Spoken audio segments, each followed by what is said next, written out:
It's Blue Diamond Dr. Chi. Hello there. How's everyone doing? Let me make a quick announcement. I want to make it this this is going to be incredible for this person. This is the second winner of the $1,000 giveaway. Ed Saker, Emerald Leader out of Florida. Ed Saker, congratulations. Welcome, everybody. Thank you for being here, and thank you for, first and foremost, I want to thank Dave and Joyce for having us here and for inviting us here to all be here and to share our stories and our journey with. And secondly, I want to thank John. John, thank you for sharing this gift of Lenses with me. Appreciate you very much. So this picture is a picture of, this is 45 years ago. I'm only 26 years old.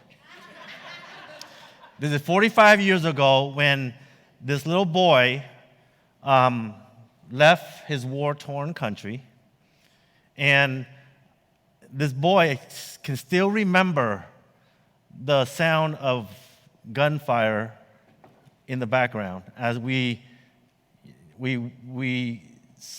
tremendously just walked onto 3 ships, and one of those ships was commanded by my father. And I remember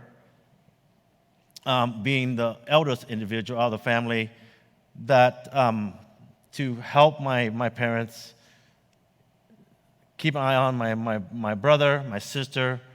Obviously, my mom had the twins on her arms.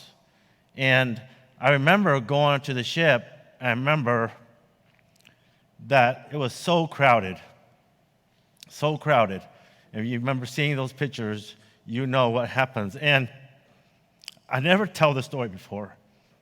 And I remember we spent, I think, 7 days overseas, and we end up in, one of the ships broke down, and we actually ended up in Wake Island, and were flown to Hawaii, then flown to Camp Pendleton. Spent about a week there in Camp Pendleton. And I remember myself and my brother, who was 5, we were running around the camp, just being little kids, having fun, and actually spent some late evenings watching movies as they were showing movies outdoors, and we actually fell asleep. And I remember my father come out there on 3 in the morning to wake us up because we fell asleep on the hillside watching the movies. And then we were sponsored by my aunt, uncle's sponsored church up to Tacoma, Washington. I spent a couple years there in Washington. And as my parents end up, just working odd jobs. My father was a janitor. He lost his whole naval career as a commander. He went to just get an odd job and then during the nighttime and learn English during the daytime as the kids were in school to learn, a new language to continue our studies while our grandparents stayed home and take care of everything else. I remember also the struggles that my parents had where my mom had to ask the school so that she can go to work with my father to help him finish the job faster than what he needed to do. So they did that at night. I remember also on weekends, myself and my brother, we would go pick strawberries with my parents and my uncles and aunts. I remember that. And then we moved down to Silicon Valley back in 1978 because my father and his friends, obviously all part of the Navy, found out that Silicon Valley opened up with all these technology, all the electronics, all the computers. So we moved down there. I remember, I realized that, my family, 7 individuals, along with one of my father's close friends, 5 of their family, we lived in a house, actually in a 2-bedroom apartment, all 12 of us, in 2-bedroom apartments for a couple years until we got situated and we moved forward into our own homes. And as we continue to go, my parents said, you got to focus, go to school, learn the language, and continue what they taught us to do, is to get a better education, take advantage of the American opportunity, and make better self make ourselves better in having a career. So we did that. The five of us did that. I remember the struggles. They always tell us that no matter what, you're all going to finish school. We don't have the money, but you're going to finish school. I remember that. And the struggle was real. The struggle was real. And as I continued going to school, I fell in love, and I watched my aunt, uncles, and different individuals who were in the medical industry practice medicine here and there, and I began to think about what I wanted to do at that point in time, being in middle school. That I just found the passion, just somehow, some way, found the passion to become a doctor. Obviously, my father was pushing me that way as well, but he was more pushing me towards becoming a pharmacist. But I was not an individual who would be willing to count pills all day long. And so there was a big discussion that my father and I for years. But I continued. We went to college. Actually, imagine this, all five of us went to UC Davis together, all five of us, 2 years apart, but we all attended UC Davis together. And it was it's a pretty cool story to see all five siblings, graduate from the same college. And during my college days, I dig deeper into what I want to do.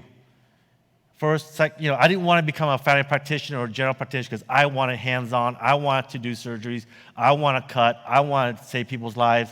So I looked into diabetes. But then again, I still didn't want to just be a general practitioner treating people with diabetes. I looked into it further. And then what happened is I looked into the field of podiatric medicine and surgery, foot and ankle surgeries. And there's a big link between foot and ankle and diabetes. I did much, much more research, and I got involved in limb salvage, the limb salvage part of my career. And I fell in love with that because I wanted to go out there. I wanted to go out there and I wanted to save people's limbs because of the severity of infections and people losing their limbs because of diabetes. And I really think that, just thinking back, everything's all about law of attraction and everything's meant to be, right? And it's really powerful what we have. And then when I graduated, went to medical school, went 4 years of that, did 4 years of training and this and that, and there were struggles again, struggles of, I want to quit, we want to quit. It's always about we want to quit, because all of our classmates, all of our co-residents from different specialties, we all worked together for these years. And we struggled together. We struggled with lack of sleep. We struggled taking care of the patient. We struggled with just everything in terms of what we do to get our training here in America. It's all about that struggle. I'll get to that point in a bit. And we'll continue. But we talked to each other. We talked to each other when we had that few minutes, few moments of time free to eat, because we learned that if you have a moment, you better eat fast, because you might not have a chance to eat again in the next 24 hours, because you never know what's going to happen. And actually, it's true. And we were so busy, we were divided in different call groups, and we take calls. And all the different codes and whatever happened, we respond when it's our turn. And that's why we only had that moment in time to either rest, eat, or take a little nap. And that was a struggle. And there were times we want to quit. But we talked each other into not quitting and stick it through, because we invested a lot of money into this education, into becoming physicians and surgeons here in America. And I remember graduating, and I remember finishing my residency out of Tucson, Arizona. I spent years there. And again, the mecca of diabetes is right there in southern Arizona because of all the surroundings, all the Native Americans. A lot of them are diabetics. It's everywhere. And the more I see, the more I get motivated, the more I'm driven to help people in that aspect of diabetes. And and then I wanted to practice. I graduated, got out. I want to practice in San Jose because that's where my family's from. But I did practice for a few years there. But the thing is I got tired of driving about an hour to drive 22 miles to get to my office, which I joined. And then I got a call from somebody, a friend of mine. He says, why don't you come down to Bakersfield, California to help us in our practice? I said, where the heck is that? I didn't know where Bakersfield was. I know I'd driven the road on the 5 freeway going from Northern California to Southern California to visit my aunt and uncles, but I didn't know where Bakersfield was. But I took a chance. I took a chance. I went down to Bakersfield, spent a week there with my friend, stayed at his place, and just toured the office, spent some time there. And I said, you know what? I will come down 1 year to help you. That 1 year became 20 years. 20 years, stuck in the middle of nowhere, boonies. But I learned to love the city, learn to love the people, learn to love the close-knit community in what we do. And then as I started practicing, this friend of mine that I met invited me to his home to see something. I graciously, respectfully accepted his invitation. I went. I sat down there, and the company was irrelevant, but what I saw was something amazing. I saw an opportunity to help the average individual. That's what I saw. I saw the opportunity to help an average individual change their lives in a different way from the corporate world. I was very intrigued in that, so I joined. I was there with that company for 5 years. Learned so much because the training was so rigorous. It was every Saturday. It was every Friday night leadership. It was every 3 months international convention throughout the United States. That's how much training we had. And that's where I learned about what I've learned with this industry. And then I joined my second company, end up meeting John Haremza, Bill Ball, Ricky and Claudia, May Bonin in that company, and did very, very well in that company. But the missing thing we missed was that culture. That's that culture. And I remember vividly, John said, why don't you come, when I spoke with John when he was with Valentis already, he said, why don't you come down to Los Angeles, because you know what? Our CEO, Dave Jordan, is going to be in Los Angeles. Why don't you come down there and just meet him? I said, I'll come down and meet him. And here's the beautiful thing about when I met him. I remember the conversation. We were talking for at least, I think, 2 hours. And the best thing about this conversation, it was not about Valentis whatsoever. This conversation was not about Valentis. It's about life. It's about life in general. And when I said goodbye, after that conversation, I remember just sitting with Dave and John at the hotel lobby. We sat down there and talked for a while. And when it's time to go, Dave said this. Dave said this to me. He said, Dr. Chi, when the time is right for you, just give me one chance. And that statement has been my drive, the force. That statement from Dave Jordan was the force that has got us to where we are now. So I want to thank you for that. And I'm going to share with you what I'm talking about in terms of the struggles we all go through. We all have struggles. And that's part of this journey. I talked about that a lot lately because it's important for all of you to bring the struggle out. Because I know within inside of you, each and every one of you has this energy, has this force, has this inner motivation.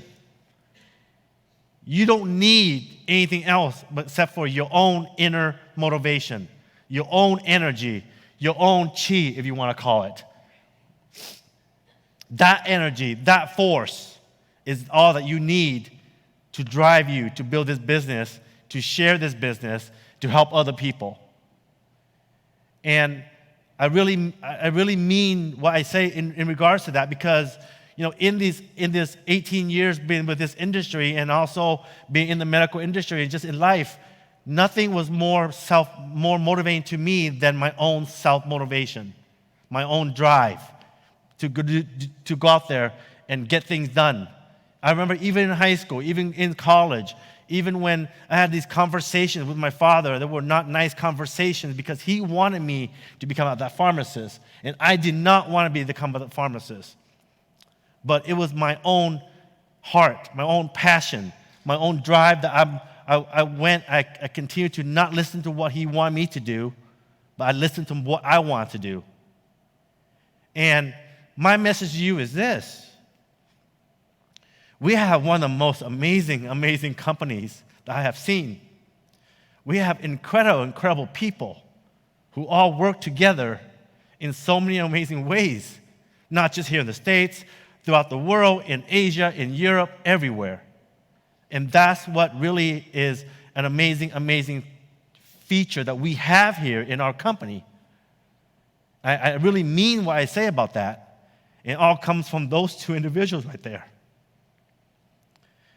Every time I talk to Dave, and when we talk, I don't get to talk much. Because I listen to what he has to say. And what he has to say is so powerful. I mean, our last conversation about a month ago is all about that same self-motivational force, internal drive that he just brought up. I go, wow, that's law of attraction right there. Because that's that force, that's that drive, that's that self-motivation that I have always been relying on all my life to get things done. I'm not a person who procrastinates. I never do. If you want to book a travel with me, you better be ready because I want to get everything done now. I want to get it done immediately so that I know it's done because I guess I picked up that feature from my father. Remember, a commander of the Navy, he has command, he has to make decisions, he got to get it done now. And we grew up with that mentality of getting everything now. It's never procrastinate anything from my father. So, we learn all that. And so, you have to realize one thing, and, the success of each and every one of us in Valentis is not about our success. The success that we have here in this company is about each and every one of you out there reaching out to other people to help them get something that we have gotten. We got the gift of Valentis. That's why I always tell John when I have a chance, thank you for sharing that gift. Because if he didn't share that gift with me, I would be still practicing medicine for 90 to 100 hours a week. Yes, that was the norm, but after 20 years, you finally realize it and reflect back that that is torture. Seriously, torture. 100 hours a week, right? You have no life. You just go to work every day. You don't see daylight. All you see is nighttime. Because we take calls, we do surgeries, we see patients in the office, we do rounds in the evenings, and we never see daylight. You reflect back, you think about that. We lost out on the 20 years. And so thank you, John, for sharing that gift because Valentis' gift has able to give me that option, that choice, the freedom to make a decision to walk away from that full-time practice and do it only part-time.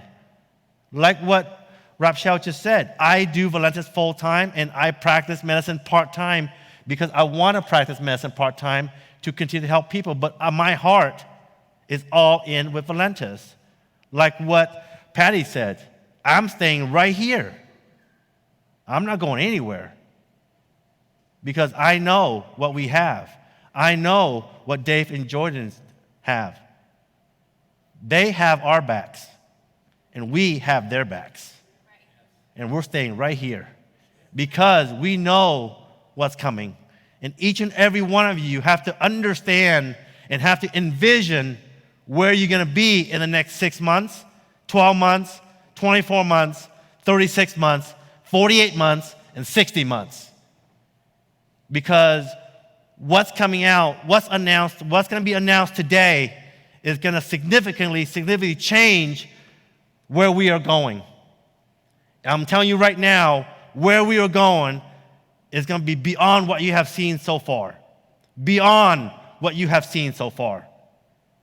And I want to envision this before I finish out. I've been talking about this a lot because it's important for each and every one of you to understand this journey. We're on this journey together. We're hiking up the mountain Valentis together. Why we are together? Because that way we can help each other. We can motivate each other. We can push each other when we need to be pushed. Because each and every one of us will fall, will scratch up, will have all these crazy people telling us it doesn't work, it's a scam, it's a pyramid. But you know what? We are the Band-Aids for each other. We are the Band-Aids for each other to help each other continue that walk up that mountain called Valentis. And when you all reach up that top of that mountain called Valentis, you will realize you have reached the point, and you will realize that you have finally made it. Not because you made it as the person who reached the mountain, but you made it because you have helped many other people with their changes in their lives. It's been incredible where I have seen so many things happen in the last 2.5 years with this company.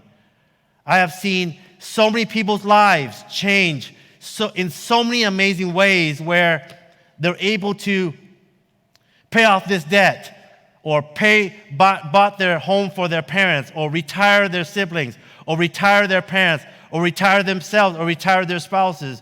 These are very significant things that happens. So I want you to realize that when you reach the top of that mountain, it's not about you. It's not about you, but it's about you helping the masses have results and have an amazing, life-changing way. So thank you very much for your time. Enjoy the rest of the day.